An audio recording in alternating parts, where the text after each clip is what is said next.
ही सातारची जागा या ठिकाणी राष्ट्रवादीची आहे, परंतु आत्ताची परिस्थिती पाहता आणि काँग्रेस पक्षाकडं जो उमेदवार बाबांच्या रूपातून आहे त्यांची प्रतिमा पाहता यावेळेला सर्व काँग्रेसच्या लोकांची इच्छा आहे की पृथ्वीराज बाबांनी हे निवडणूक लढवावी, म्हणून सर्व ठिकाणाहून त्यांना कशा प्रकारचा पाठिंबा आहे. जनतेतूनही आम्ही ज्या वेळेला मागून मागितला त्यावेळेला बाबांच्या नावाला लोकांचा फार सहकार्याची भावना किंवा त्यांनीच निवडणूक लढवावी, देशाचे प्रश्न असतील किंवा त्यांची स्वच्छ प्रतिमा असेल या माध्यमातून त्यांच्या नावाला फार रिस्पॉन्स आहे. काँग्रेसच्या वतीनं आमची इच्छा आहे की पृथ्वीराज बाबांनी त्यावेळेला ती निवडणूक लढवावी, परंतु जर महाविकास आघाडीवरून निर्णय होणार आहे, महाविकास आघाडी जो उमेदवार देतील त्याचा काँग्रेस जर 100% चांगल्या प्रकारे काम करतील असे मला.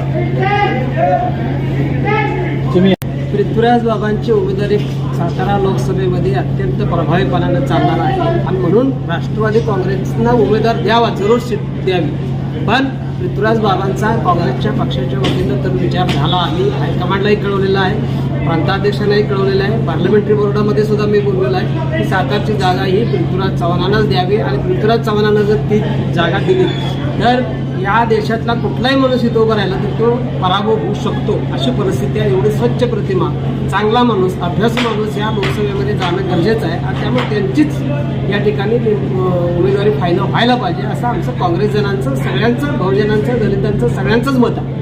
आणि ती होईल असं अपेक्षा आहे, पण बघूया, अजून अवकाश आहे, काही ना काही निर्णय लागेल.